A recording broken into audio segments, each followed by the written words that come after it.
Okay, enough of my soapbox. John, you out there? I'm here. Hey, how you doing? Doing great. How are you? Good. This is John, and he is a liver recipient. Tell us what happened and, how it started and where it went from there. Sure. Well, first of all, thank you for having me on the show. Sure. I've been following, and you do some great work. Sure. Thank you.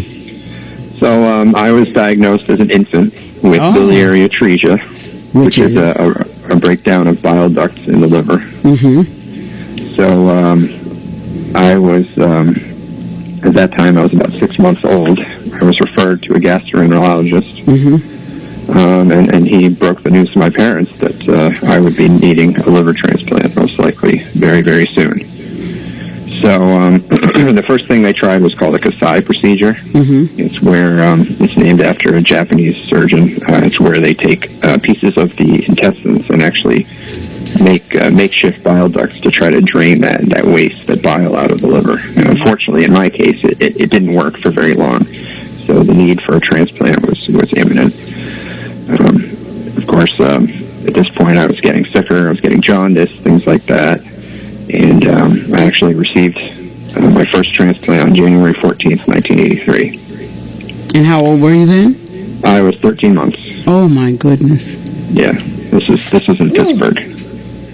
I don't know if you're familiar with the name Thomas Starzl, but he was. Oh, absolutely. I went to Duquesne. Oh, there you go. Okay. Yeah. There's the Pittsburgh connection, and all my friends in Pittsburgh. Yeah. And the people from CORE are going to be on the show next week, actually. Oh, there you go. Okay. Mm-hmm. So I had my transplant in '83. Mm-hmm. For a very, good many years. I was a healthy kid and doing what kids do.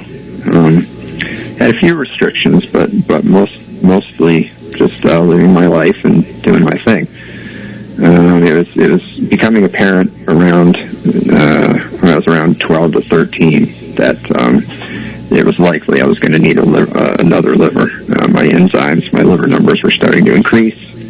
They were seeing some breakdown of the liver itself, and I was actually developing what are called esophageal varices, which are blood vessels that come from the liver. Mm-hmm. Trying to make up for the lost function and blood flow. So when I was a freshman in high school, I actually went back to Pittsburgh to do an evaluation.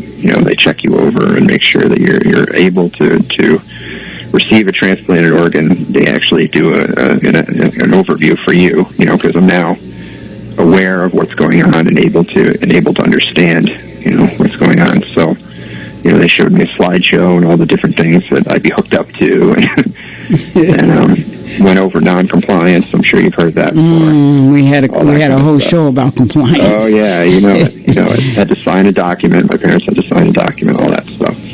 So that was my freshman year. My junior year, I actually went on the list in the fall.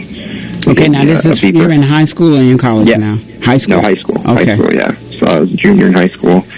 Gave me a fancy beeper, which I was allowed to carry in school. I was one of few kids who actually had to carry one. My friends all thought I was a drug dealer. And you were cool. That was cool. You had a beeper. Woohoo. That's it. Yeah, at the time that was yes, something. Absolutely. But so unfortunately, I had a few false alarms. Mm-hmm. It wouldn't go off in an assembly or something. I had to make for the door. But I finally received my transplant on July 1st, 1999, when I was 17. It was the summer before my senior year of high school. Wow. Yeah. That's a lot to be sick in high school. Were you sick? No really kidding. Sick? I was. If you ask me, I wasn't. But for any objective observer, I most certainly was. You were. I'd come home from school and basically pass out for a few hours at dinner time. I was always a small kid, but I was very skinny. I was definitely undersized for my age. Did you get teased? I'm sorry? Did they tease you?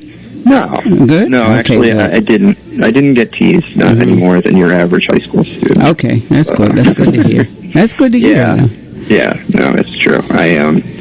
The most outward thing, I think, for people around me was rising ammonia levels in my blood. So that kind of makes you irritable and cranky, which I was.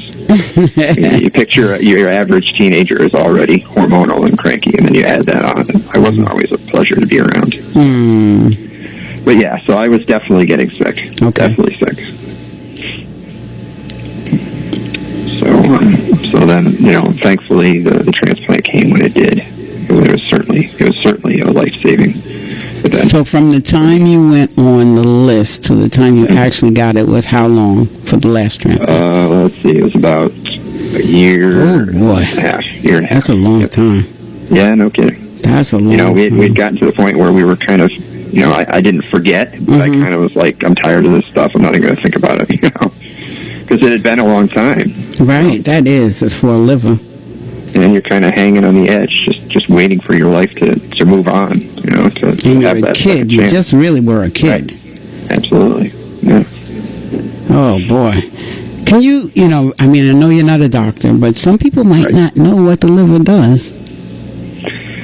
Well, I'll try to give you the liver, aside from the heart, is one of the most essential organs. It filters out waste. It keeps your body pumping. It controls, your growth, things like that. So it's very vital to especially in an adolescent, growing and that kind of stuff. Unfortunately, that's not a medical report. Yeah, but that's the best way we like it to be, just simple, not a whole bunch of... Because some people, they know that they have these organs, but they just don't even know what they do. Exactly. Especially the liver. A lot of people know what the kidneys do because there's so many people with kidney disease. Right. But liver is tough. Yeah. And I'm going to ask so many questions because you know what?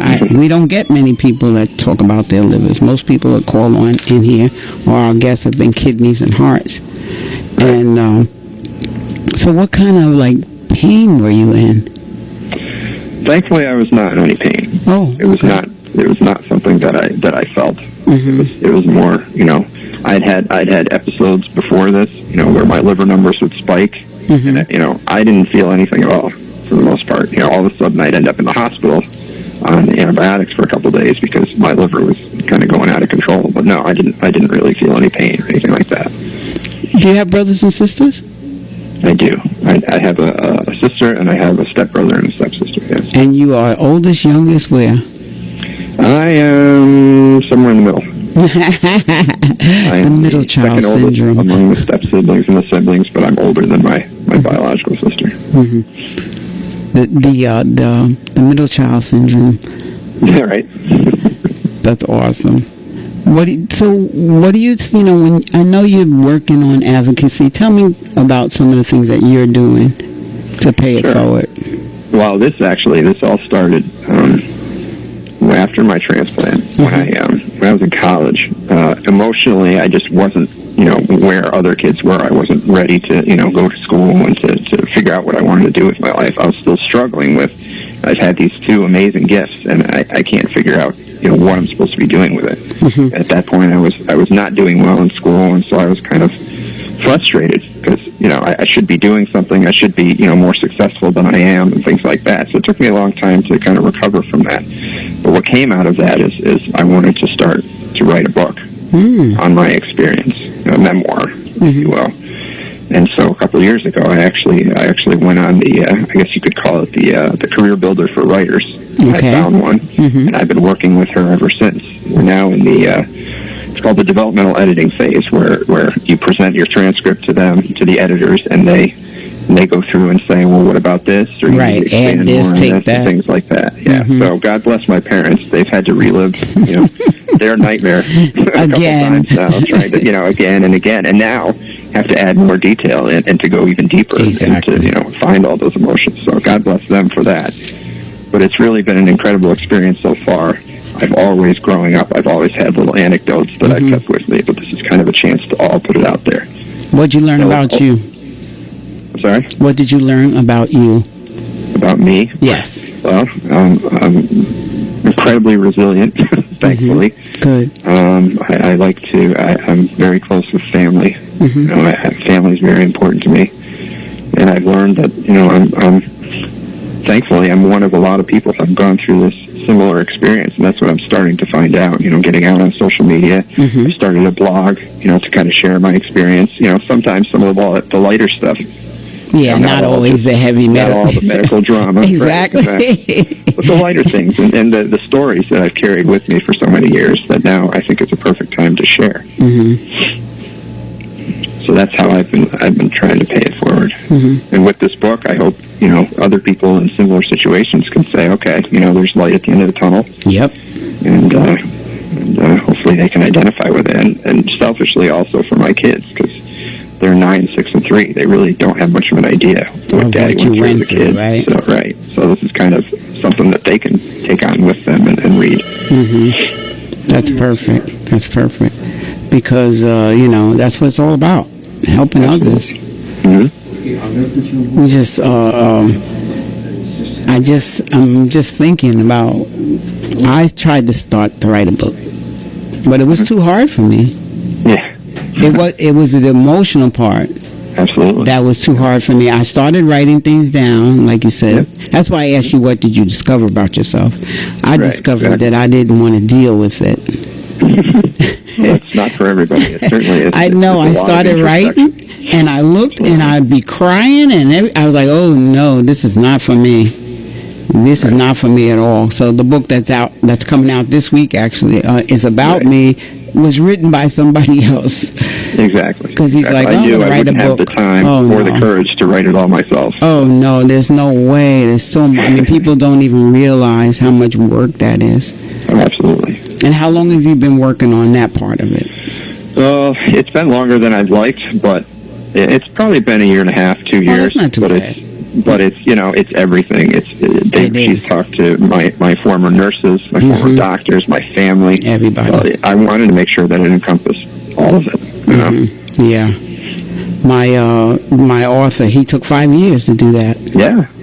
Every bit of it too, and he just like saw like you said, everybody. He found my doctors, my surgeon, my cardiologist, everybody in my life he found, and he did. I didn't read it yet, like I said, but I'm sure he did a fabulous job. I can just tell by looking at the chapters. He found everybody, and people like, well, how long? I said 5 years. I go 5 years. 5 years is not that long for a lifetime of experience. Exactly. It goes super duper fast. So tell us what you want to leave us with. What do you want people to contact you? I mean, talk about your blog. Let us know how we can get in contact with you, and you can help somebody else too. Sure. Well, my website and blog is johnstransplantjourney.com. Okay. That's my main site. Okay. There's a place to actually subscribe and get all the blog updates and things like that. I have an email, contact@johnstransplantjourney.com. You can look me up on Facebook. It's actually John's Liver Transplant Journey. Okay. You will put that on my page? Absolutely. Okay. So other people can look at that too. Yeah, and it's really about sharing and about keeping organ donation and things like that in the forefront. Because as your co-host said, it's been kind of in the background for a long time, but it's really, really important. Yeah. Thank you so much for calling in. And you know what? Before you go, I have to tell people about what it's like to why I like people that are persistent. John sent me an email almost a year ago. He told me a long time ago that he wanted to share his story, and I lost him in the shuffle. I lost him in that shuffle because so many people were coming at me then, and he just wrote me a message and said, hey, I'm still here. Right? Absolutely. And that, sometimes that's all it takes. And he's persistent. He did not give up. And that's a good quality for an advocate for anything, not just transplant. So thank you for calling. Make sure you leave that stuff on my page, and I'll make sure to share it. Have a good one. You too. Thank you very much.